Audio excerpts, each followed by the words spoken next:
we're back. But Charles, what is this episode? Is this an episode of How Did This Get Made? Is it an episode of Unspooled? I forgot the name for a second there. What is this, Charles? Yeah, aren't you Unspooled, Paul Scheer co-hosts with Amy Nicholson. You've known Amy for a long time, right? Oh, yeah. I recently saw her at a screening and said, we had your co-host on, but not you. Where are you at? And she kind of ducked. We've been trying to get her on the show for years. Yeah. So hopefully she's hearing this and being shamed into coming on the show. Or if you know her, you can shame her. No, don't shame her. Just tell her, hey, we'd love to have Amy Nicholson on the show. She wrote the book on Tom Cruise. Literally wrote the book on Tom Cruise. Who else? I mean, we've had Tom Cruise on before we've had her. So what's the deal? Yeah. So if you see her, say, we'd love to hear you on Light the Fuse. And then Yes. hopefully the shame will just be too much at some point. She'll have to come on. But we got Paul Scheer again this week. And this is amazing. He's got great analysis. He's so funny. And you'd probably recognize him. You've seen him. He's been around forever doing movies and shows. And, you know, he was on the TV show The League. He was on Fresh Off the Boat. He's on Veep. He had a run on Veep, which is one of my favorite shows. I love that so much. He has a cameo. He didn't tell us this, but he has a cameo in Dungeons & Dragons, but in a very hidden way. So when people see it, and you spot Paul Scheer, you tell us, and I'm going to ask Charles after he sees it, did you see him? And Yeah, we'll see. You saw it early. It hasn't come out yet for me. I don't know. I don't know if it's out around the time of this episode. Actually, it will be out by the time this episode's out. Yeah. So, yeah, he's been around he's in Pop Star. It's got a small part in that. Like, I love that movie so much. So he's all over the place. He's got great filmography, great podcast history. He does awesome stuff. So it's just amazing to talk to him, talk movies with him. I could just sit and talk movies with him for hours. Yeah. I would love to have him back. He promised that he's going to come back, spoiler alert, after 7 comes out. So we're going to get him. We're going to get him to come back. Yeah, let's do it. So let me see. Do I have anything else? I don't think I do. So if you want to do your favorite part of the show. Yeah, I'd love to give some shout outs right now. My first shout out is to Jeremy Dillon and his podcast, My Favorite Album, or in Spain, Mi Favorito. What's album in Spanish, Charles? I don't remember. It's been a long time since I took Spanish. Fine. Anyway, in whatever language, My Favorite Album is a great podcast. And we also want to thank John B., Elvis Ripley, and Suchet. Without these fine folk, we would not be able to do the show. So I still don't know what a Patreon is. Charles is going to tell me about it later. But apparently if you contribute enough in the Patreon, you can get your name read by me at the beginning of the show. So Yep. I can't wait to have Charles explain that to me. So let's get into Paul Scheer Part 2, and we'll be back.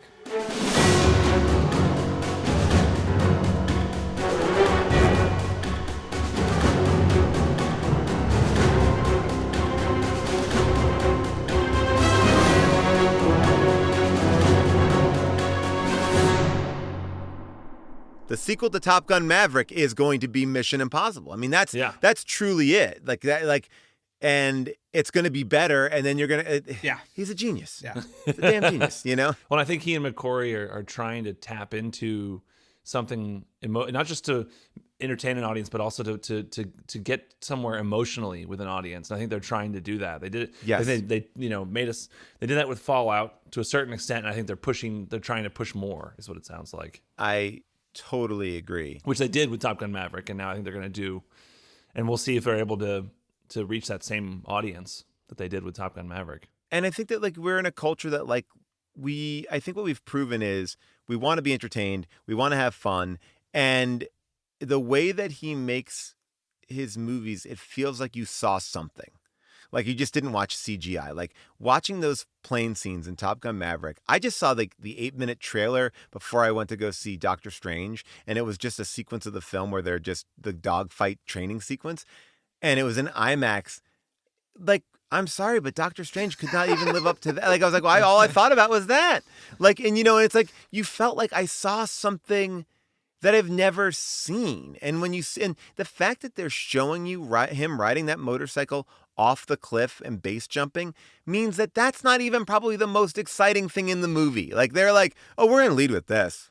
Yeah, sure. It's like you could deal with this. Like that's not going to be the moment that's going to blow your mind. And I say that the same way like that Top Gun Maverick. Like they really said 8-minute sequences. Like that was a great sequence, but it kind of pales in comparison to the rest or the full scope of the film. I don't know. Yeah. Yeah. For me, Mission Impossible 3 was I'm hooked. This is it. That was the next question. Okay, so Mission Yeah. Impossible 3. All right, so go ahead. That was the one that I feel like, in my opinion, while I definitely think there are some downs, some things that I don't love. I don't love the way it's shot.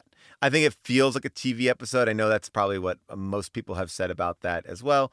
But J.J. Abrams brought something to it, and we're talking about humanity and emotion. That's why I was thinking about 3. It's like it grounded Tom Cruise. It brought him into like he's married, and we now are connecting to this interesting double life and what's going on there. Philip Seymour Hoffman, to me, is the best villain so far. It's incredibly emotional. Like those scenes between the two of them are just electric. They're so exciting. You have that death of Kerry Russell in the beginning that is, again, it feels like everything has a stakes to it. And I feel like that's something that is hard to do in these movies where characters are disposable, love interests are, there's an energy where it's like, oh, who cares? On to the next one. And I feel like what J.J. Abrams brought to that was grounding, expanding the world, and actually making Tom Cruise a human being. Like Ethan Hunt became human, and you respect his superhumanness even more because you see emotions come into play. It's not just like, I want to catch the bad guy. It's like, no, my wife is in danger. No, you killed my friend. And Philip Seymour Hoffman, also an unimposed, like all the great things of a Bond villain, but he's not a traditional villain. I just feel like everything is kicking there. I love Michelle Monaghan. I love that she was able to come back in that last movie from a distance. That was so like fulfilling to me that they didn't just abandon that world. But yeah, like that was the one that I felt like it was like, oh, I see what you're doing. Like the math started to like shake out a little bit and be like, oh, this is exciting. Like I want to see more now. I was engaged way more. And then it just started, and then I think then we're on this cycle of, I think Ghost Protocol. I did a whole episode of NTSF SDSUV, which is my show there, where it was like I got to, like, we did a parody episode of that, which was really fun. As much as we could in 15 minutes, take a 2-hour and 13-minute movie and try to do it. But I also I started again. I think the casting becomes a little bit more interesting. I think that. There are some really fun sequences. The humor is definitely out a little bit more. I think it becomes like these movies start to become more well-rounded from 3 on. They start to become like true adventures. Like they have all the energy of what we love and what we are saying. Like, why do they make more Indiana Jones movies? Like, or why isn't Indiana like it's like where like that fun, that sense of fun, but also stakes, also like you leave feeling fully, I think, fed by a movie like that. Okay, so then we get into Rogue Nation and Fallout, which I think are very much two pieces of a whole. 100%, yeah. But yeah, what are your thoughts on those? Love Rogue Nation. Like Rogue Nation, again, like it's like Sean Harris is awesome. Like again, we're talking about these like villains. I love Rebecca Ferguson. It just everything like that one was really fun because I talked earlier about like, oh, we don't want to see him alone, but the world going against him in 5, it's like, oh, now there's some more stakes to that. Like now there are characters in play that we actually care about. We know. So when we see, Jeremy Renner testifying or Alec Baldwin kind of slipping him information, like the stakes are set for a larger world. And again, stunts, everything great. The underwater stuff, amazing. Like I'm all in. I'm like the leg break, right? That's the leg break movie. Like, it's like there's all that stuff. I feel like is on the side for me in a sense of like, I know that's going to be good. I saw this one in 3D. No, not 3D. I saw it in 4D so when Tom Cruise is hung up, shirtless, getting punched in the gut, I was also getting punched in the gut, and it made me feel a bond with him there. Truly great. And again, I know I joked about like, oh, there's too many motorcycles in number 2. Great motorcycles in here. Like that's a great, like it just feels a little bit different. And I will say, and maybe this is like, it's just maybe favoritism because of it's the closest. But I think I believe that Fallout is my favorite one. Fallout is the one that I could watch again. Because again, I feel like it's like this is the one where to me it's like every box was checked. It looks great. It's acted great. The characters are great. The world is great. Like it for me, it was that's the movie. That was if we only go up from here, great. But maybe that's the journey that I'm on in a weird way. Like everyone locks me in a little bit deeper. I'm never like, oh, it wasn't as good as the one before that. And maybe that's a sign of actually a really good series. It's like every new one is my new favorite one. Yeah, it did feel there was some finality though to Fallout. That if they said this is it, yes, I think we would have been like, well, we've eaten well, like that, you know. Yes, 100%. A lot of threads kind of got wrapped up and explored nicely, and yeah. And it's also like it's amazing that you can feel those levels of feeling like, oh, I'm fulfilled. Like even just seeing Michelle Monaghan at the end, like it's like, oh yeah, like you are able to pull that stuff to like. I think the thing that I find, and going back to 3 through 6, is like this has to be somebody that we rally behind as he is running a team. Like people have to put their lives on their line, not only for the world, but like because they believe in him. And I feel like that I love that final scene where they're all like kind of at a cafe in this, you know, it's like the after heist moment of in Ocean's 11 where, you know, they're all watching the fountain. Like I want it, like, yeah, like there is a relationship that's here that we've built into that it makes you feel like we just watched a caper, an event. Like these are people that are friends outside of this in some level. And I think that like kudos to Cruise for kind of finding a way to make that character work. Cause I don't see John Wick hanging out with anybody.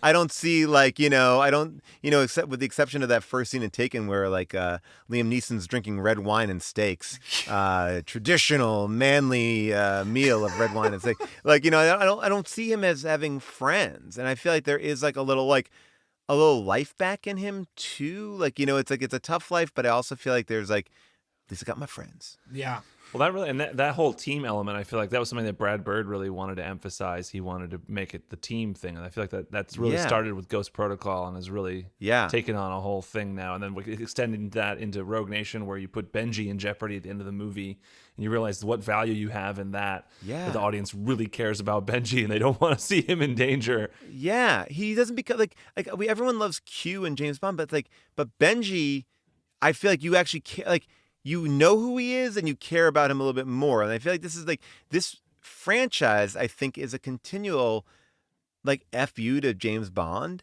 In a way it's like, watch what look at what you could be doing. And I feel like it's like he is at every step of the way, this franchise, I think I would go on the line. I love Casino Royale and I really love Skyfall, but I think what this franchise has done from 96 to now is better than what James Bond has done in that same amount of time. Yeah, we would not disagree with that.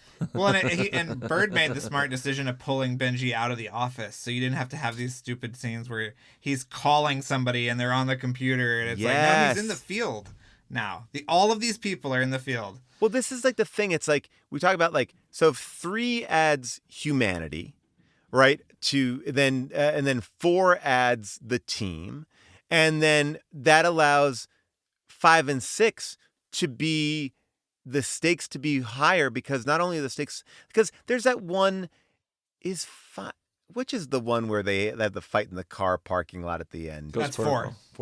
That's 4. Okay, yeah. So that one was okay, whatever. But it's it's fine. But it's but 5 and 6. Because the stakes are a little bit more personal, I find myself caring it's not MacGuffin anymore. I feel like there's a lot of MacGuffins, in that, okay, well, this is the thing, and you need this special suitcase, and it's and I feel like everything coalesced, but you needed to do that journey of 3 and 4 to get to the high. Like you wouldn't have gotten to 5 and 6 without 3 and 4. And and obviously 1 and 2, but I feel like it was this like learning curve, and that's what I think is actually really interesting. Is like they're not cleaning the slate; they're realizing that makes it way more engaging. Like, Benji in the Field is great. Yeah. Well, I mean, should we ask the big questions, Charles? I mean, I think we have. I think before we get into rankings quickly, we need to ask him about Piranha because this is really important to us. Yes. Because in all seriousness, Drew and I are really big fans of Piranha. I saw that movie in 3D in theaters multiple times, and I own it, and I'm a proud owner of that movie. We were big fans of Alexandra Aja, the director. Like, I think that movie was like weirdly misunderstood, and it's so funny. It's like tongue firmly planted in cheek, and it's so good and has insane levels of gore, like Saving Private Ryan levels of gore, like the beach scene. He was in it, Charles. You don't have to sell him. He was there. Yeah, it's got more blood than Kill Bill, I believe. Like, here's the thing. I stumbled into this movie, Piranha 3D. And when I first read the script, I was like, okay. And then I heard like people that were circling it. It was like, oh, Adam Scott. And I work with Adam Scott on Party Down and Elizabeth Shue. And I was like, oh, okay, wait, what is this? Like, what are we doing here? And then, and I watched Alex Aja's films. I wasn't incredibly familiar at that point. Like, I think he had made a movie. I want to say it was called High Tension. Yeah. And I loved High Tension. I thought that was great. And then I watched Hills Have Eyes. But I was just offered. It was a straight offer for me to do it. So I didn't meet. I didn't really audition for it. I don't think I did, or maybe I did. I can't remember. But I remember where I was when I was reading it, and I was so happy when I got to set because you're right. Like, Alex Aja got it. Now, this is one of the movies that everyone talks to me about. When we first got on to talk today, before we started recording, you're like, oh no, we want to talk to you about Piranha 3D. And I was like, oh yeah, haha. And because like, it's just like, it's a funny credit that I have in the thing, but I will go to the mat for this movie and go like, it is really well done. Alex Aja, I'm going to put in that same camp. He understood what he was making, why he was making it, and what the desired effect from the audience was. And I saw that movie in theaters multiple times, and it went off like gangbusters. Like, I mean, there are shots in there that I guess if you look at it one way, you say, oh, it's gratuitous. But the other way is like, no, that's the camp of it. Like, he's going to have women bouncing on trampolines in 3D because that fits into this, what he's creating. Like, he's created this thing, and then he grounded it with these other actors on there. I think Elizabeth Shue and Adam Scott are really fun in it. I think that across the board, it's just and our beloved Ving Rhames as well. I love Ving. By the way, oh damn, I wish I had them here. So my friend Curtis Gwynn, great guy, writer for Stranger Things right now, but has worked on so many great shows, is also a prop collector, and he bought me Ving Rhames' Timberlands from Piranha 3 Double D, where we came back, Ving and I. And I don't want to like shit on John Gulager, but again, talking about like the difference between Piranha 3 Double D and Piranha 3D, they're two very different movies. And one is the one that you might expect, and the other one is the one that's going to surprise you. And I feel like that's the thing. Like, people really who saw it and love it and will go back and see it, like, it does have staying power. It's crazy to me, like, how much people go back to Piranha. Did you get the sense that he was sort of, I always saw it as him kind of critiquing American culture too at the same time. Okay. Absolutely. I feel like we shot in this place, no offense to Lake Havasu, but Lake Havasu, he captured that vibe beautifully. And that vibe is, party, school, vacation spot. Like, I remember there's a statistic about like that lake, where it's like it has more garbage on the bottom of it than like any piece of water in like the country. Like, it's just full of beer cans. It's like it is just, people are just drunk boating, and it did start to infect our production to a certain point. I always remember my wife came to visit me. She wasn't my wife at this time. She was just my girlfriend. And she said to me, she was like, "You're hanging out with trash? You're becoming trash." And I wouldn't say that she was wrong, but here's why I think she said it was because we were shooting out on the water. We would come back, every night, and then we would come back, and the only place that was open was Chili's. And we would go to Chili's, and I would have like a 42-ounce margarita because everyone was having a 42-ounce margarita. And all of a sudden, it's like I've tried everything on the Chili's menu. And now I'm like, I love Chili's. More Chili's, please. And I bring my wife there to be like, babe, Chili's. And she's like, what are you doing? And, and there was an energy to Alex Aja that I thought was interesting because, look, he said to me at one point, he's like, I want to make a movie that every 13-year-old boy is going to want to see. Like, this is going to be a perfect movie for a 13-year-old boy. I think he had that mentality of what this is, but had the enthusiasm to, it wasn't done, it was I know how to click all these boxes. And the movie has a lot of adult film stars. And I asked him about that. I was like, what, why all these, adult film stars? And he said to me, he's like, look, I could spend my day in a trailer talking to someone who agreed to do a movie, who said, oh, I would maybe go topless, or I would, and then they having second cold feet. He's like, but I know what this movie is. I know what I want to make. I'm going to hire these adult film stars because they're going to, what I told them that I want them to do, they're going to do it, and they are down with it. And it was I want to just take away the barrier of resistance. I don't want to have to convince you to do this thing, because his vision, I think, was very, and that's so funny to be his vision was more boobs, but I think that balances out with other parts of the movie. He had certain things. He's like, this is going to be this part of the movie, and this is going to be that part of the movie. Because I do think that the way that he directs, and I think Elizabeth Shue is fantastic in it, but the way he directs, those two are great. I was there when Richard Dreyfuss was shooting, and Richard Dreyfuss was having a blast because Alex Aja is an infectious director. He has a giddy, there's something very similar to Quentin Tarantino and Alex Aja in the sense that he knows. There's no questioning. The only thing that was confusing in a way was if we improvise something that was a little bit language barrier issue, he didn't quite understand why that joke was there, and that was it. But it was almost like working with Jerry and him, and Jerry was so funny. Jerry O'Connell's so funny in that movie too, playing this, I forget the guy's name, Girls Gone Wild guy. I mean, that's the part of the movie I was in. We're shooting a parody of Girls Gone Wild, and I think he did a great kind of idea of what that is and what that culture is. It's party. He took down party culture. He also made it super bloody. Yeah. It feels similar to me Cocaine Bear. It has a similar energy. It's incredibly violent.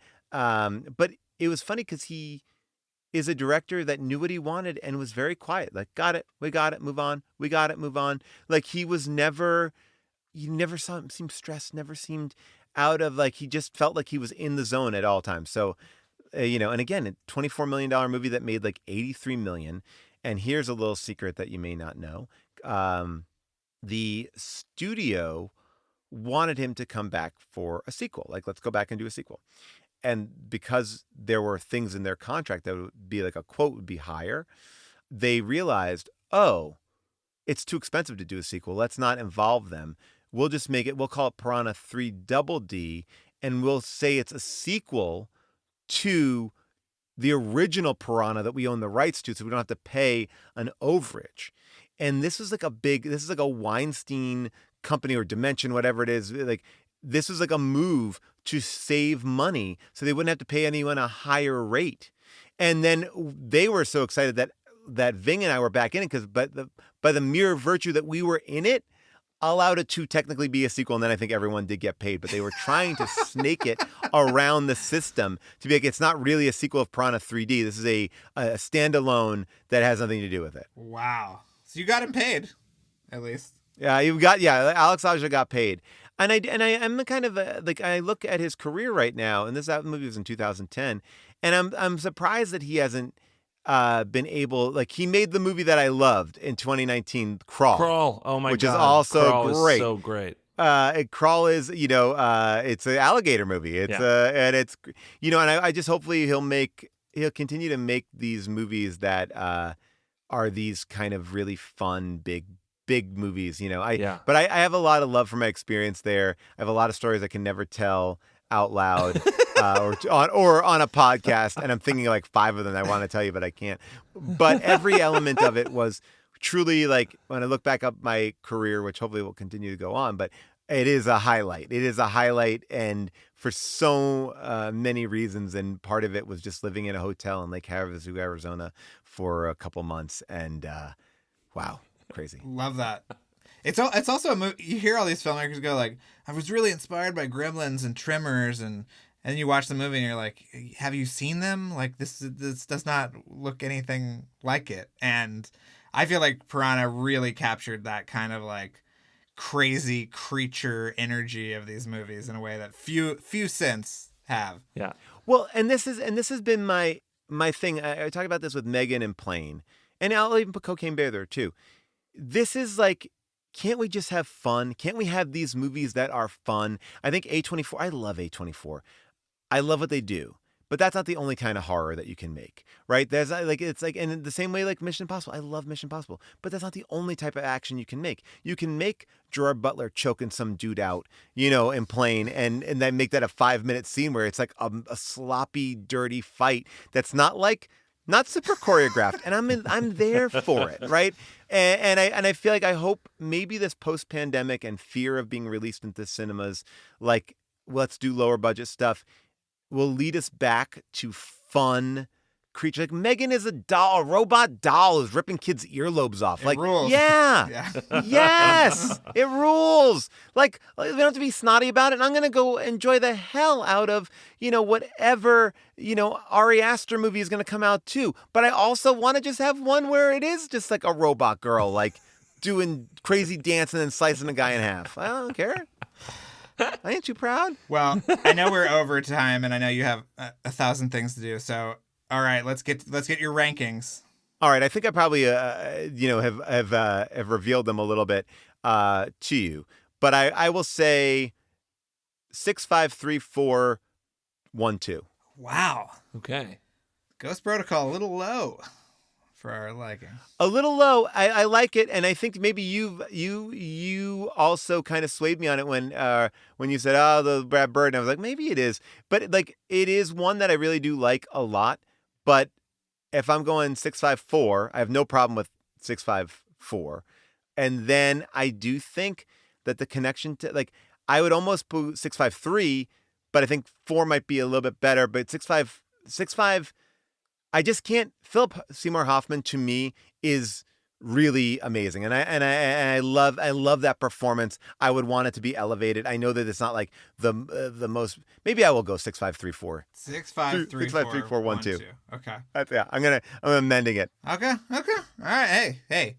This is what you're gonna stick with. Okay. I know. To each their own, and and I know that it's controversial, especially as I'm staring at Charles, your Mission Impossible 1 poster behind your head. But I say that with the idea being, and this is the way I judge my letterbox too.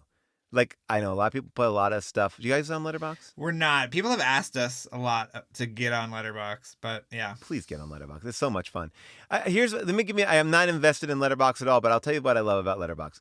It's social media that is the best version of it, because it's like, oh, I just want to see what like you're watching. Right. Like, you don't have to review anything. Like some people do. And so I have some friends that review. Sometimes I'll do like a 1-line review, but it's more like, oh, what are people watching? Like, and it's a great way to be like, oh, I should check that out. Or I see somebody watching a weird Elliot Gould movie. I'm like, oh, I should watch that. So it's a very, like, you don't have to be snarky. You don't have to be anything more than just like, oh, this is where I'm at. I didn't realize that. I thought it was for reviewing, because that's the thing to me. I know how hard it is to make a movie, and I don't want to. If there's movies that aren't for me, and I don't really want to put that negative out there, if I don't like something.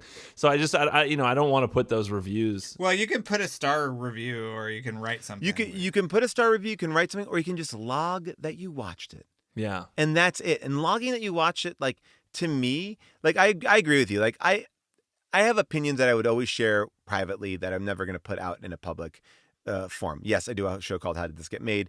But hopefully that the sense of that is a little bit more fun. But And I agree. Every movie, nobody sets out to make a bad movie. I'm not in it to be like, screw this movie. But I do like, it's fun to keep track of how many movies I watched and how many things that I've seen. I don't know why I went on this tangent about, I was going to say, but on Letterboxd, you get to pick your top movies. And I have I got a lot of movies that I love, but the thing I have to always go back to is what are the movies that I'm watching over and over again? And it's not like these are the best movies ever made, but it's the movies that I've seen the most in my life. And that will maybe change a little bit here and there.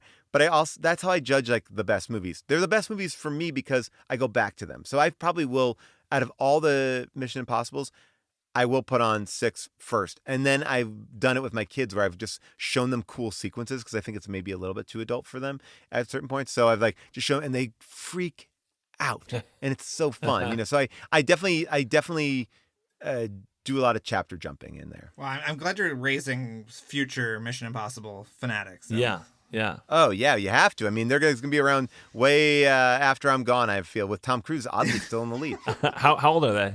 They're 8 and 6. Okay. We just went to go see Raiders of the Lost Ark in 35 millimeter at the New Beverly. Oh, man. That's awesome. And it was really fun. It was really, really fun. It was like their first kind of adult movie that they saw, which was neat. All right. More importantly, what are your hair rankings? Are you a short hair guy? Are you a long hair guy? Short. I don't like that super short #1 movie hair. I don't like that. Wow. I don't like that crop top. I don't like the #2, like too shaggy. I like the. I'm trying to figure out like where his hair is really good. I think I'm in the 5 is kind of mid-length. Yeah. Yeah, the mid-length hair. Now I know we're gonna see some longer hair here because I feel like time has passed. I saw some stills. But you've got behind you, you've got yours for Zoom. What we're seeing behind you is an image from Dead Reckoning Part 1, and he's got short hair there. I think it looks great. Yeah, I like that. Like I don't like the buzz cut. That short hair looks great to me. I think that honestly, I'm gonna say something here. I don't mean to offend. I know this is like obviously a Tom Cruise positive podcast. I think that when he wears his hair too shaggy, it makes him look older. Ooh. I think he looks a little bit older when his hair is a little too like flowy. Wow. I don't know what it is. Like he looks to me younger and a little bit more like Kick-Ass when it's a little flowy. Wow. I don't know. I like maybe I don't want to be a hairist as somebody who's bald. That maybe but like there's varying degrees. There's varying degrees of like the long hair. Maybe American Made is about as long as I'm going to go. Okay. That's it for a full style, but I like a nice full, he's got a great head of hair. Use it. He does. Yeah. He does. Yeah, he does. Do you need it? You want to plug anything, Paul? What do you got coming up? Look, I love your guys' show because you talk about, like, first of all, you have great people on. I've learned more about these movies that I love, and that's how I found it. Because, like, when I've done my rewatches, I'm like, I want to go back. I want to hear about this. I want to hear about that. I want to hear about this rejected script. I want to hear about and when the 100th episode came, I was so excited. I'll continue to talk positively about this podcast, regardless of my appearance on it. But I will say that I also love talking about movies, and I have a podcast called Unspooled, which I host with New York Times film critic Amy Nicholson, and we talk about great movies. Who wrote a book about Tom Cruise. There it is. We've been trying to get her on the podcast. The fact that we have you really should shame her into coming on. Oh, she'll come on and do it. She's great. I mean, I wonder, you want to talk about opinions about, she's #1 will be her favorite. And we've talked about this before. Because I've been wanting to do a Mission Impossible episode on Unspooled, and she's like, "Well, we got to do #1." And I'm like, "Well, if we got to do #1, we'll get to do #1 and #6." And by the way, that will be a good chance for me to really sit back and watch it in a different way. Yeah. So I will, I can always come back and amend. But I love talking with her because her opinions are really based in Amy world. They're not a traditional critic. She goes off the board. Like she's not in the right lane. Like she's not in a lane. She's in her own lane. And so we talk about movies like. We'll talk about like the first 2 Magic Mikes, and we'll talk about Tokyo Story. We'll talk about, The Notebook, and we'll talk about Hollywood Shuffle. Like we're all over the map. We started off doing the AFI Top 100 films, and now we're just kind of exploring like what makes a classic and what are classic films. And that's, wherever you would get your podcast. Well, we appreciate you accepting this mission. Paul, can we call you after Dead Reckoning Part 1? comes out and you can come back on. Please, Okay. I'm available to you at any given point. I love this show. I can't wait to talk about it. I'm trying to avoid as many spoilers as I can. I don't want to know anything. I want to go in and look, keep on doing what you do. I love that you've been doing it for so long, and that you've done it. You've done the thing that, I think a lot of people have done, like, 100, we'll do every minute of this movie. You guys, you've done a better version of all those things. So congratulations on just, on figuring it out, and a franchise that I think, honestly, needs more recognition. I really do believe that. I truly still believe that. We're trying, Paul. We're trying. That's what we're all about. I know. I hear Getting the word out on that. So good. Well, thank you so much. It really meant the world to us. Yes, thank you. Yeah. What a pleasure.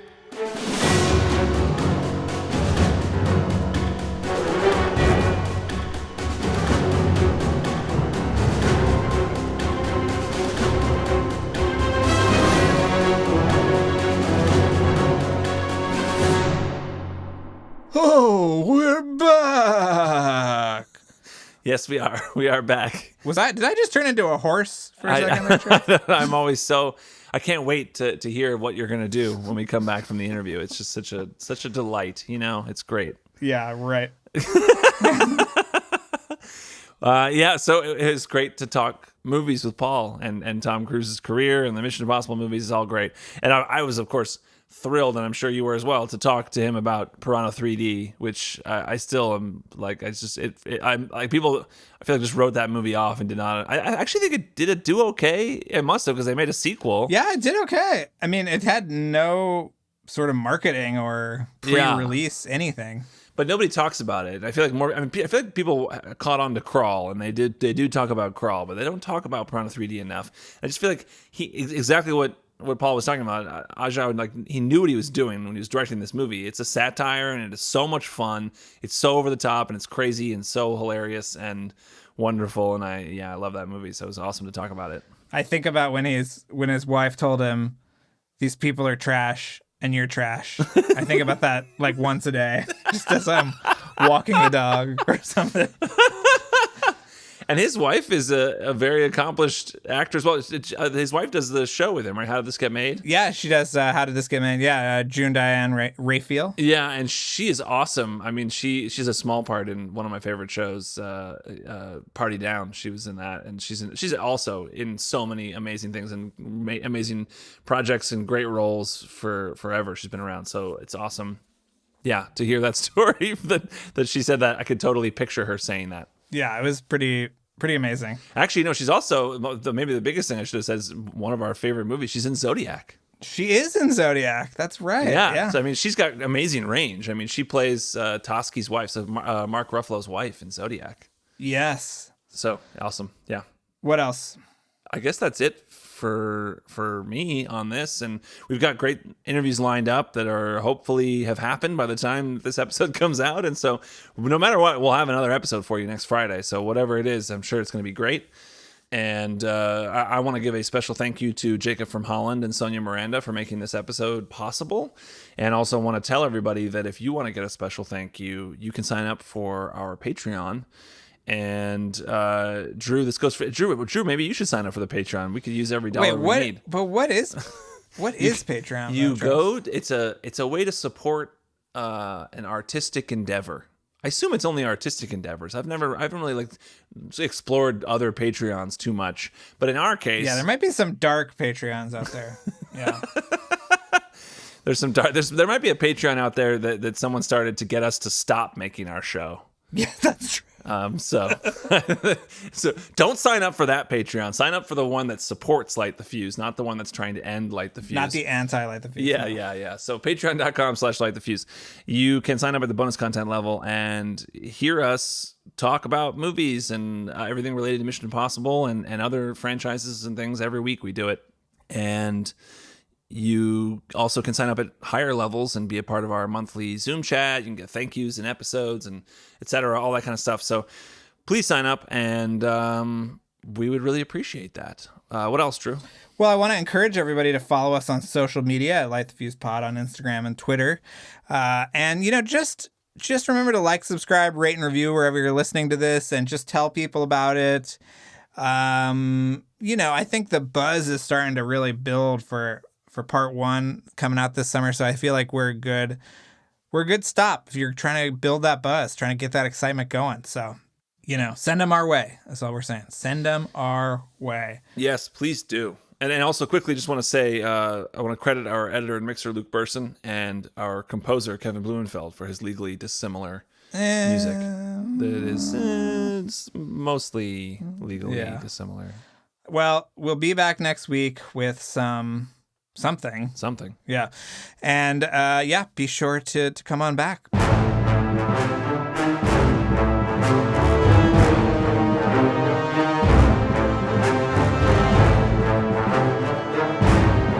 Thanks again for listening, everyone. Before we go, another mission, should you choose to accept it, please rate, review, and subscribe wherever you listen to podcasts. And remember that you can follow us on Twitter and Instagram at LightTheFusePod, and email us questions or comments at lightthefusepodcast@gmail.com. This message will self-destruct in 5 seconds.